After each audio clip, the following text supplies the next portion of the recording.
Now, when people bring up the subject of Freemasonry, it can sometimes set off alarm bells.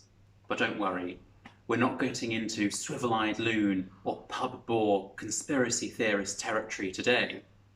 In fact, much like with the demonic, the twin dangers in looking at Freemasonry are on one hand to see Freemasons lurking under every stone and responsible for every calamity since the fall of Rome, or on the other hand to see them as eccentric but benign and of no concern at all to Christian morality. The reality, of course, is somewhat between those two poles. There are a number of reasons as to why the Church strongly rejects Freemasonry as incompatible with practice of the Christian religion, even without getting into lurid stories about satanic rituals. Now, I'm sure most ordinary Freemasons in Britain are perfectly respectable men, judges, police officers, vicars or postmen, and treat the craft as a club with perks, a little help with their career, a blind eye to a parking infringement.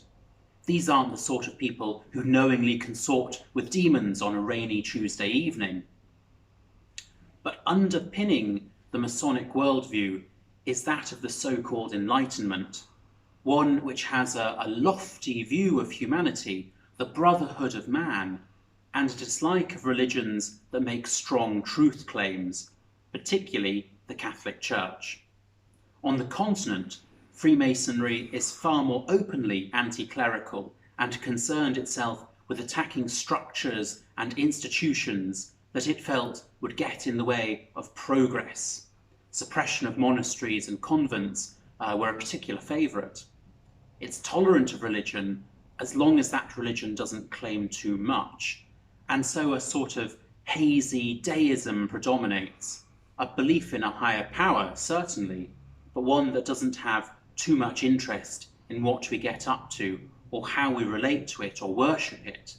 There's no room for the incarnation there. This religious indifferentism is a huge part of what makes Freemasonry incompatible with Christianity. It would permit everyone to worship the God of their choosing however they wished, as long as it's away from the public sphere. But we know that Jesus Christ is the unique saviour of the world. Every single human being is subject to his kingship because of who he is. We are either with him or against him, and we can't simply stand by and let falsehoods proliferate. No, we are commanded to go out to the whole world and baptise and teach.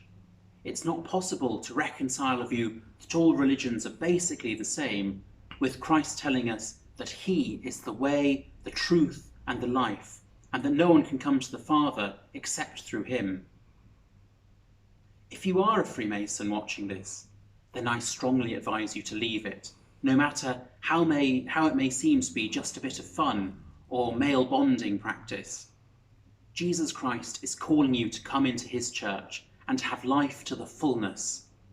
A funny handshake and some coded words may open doors, but in the long term, it's the gates of heaven you should be concerned with. God bless now.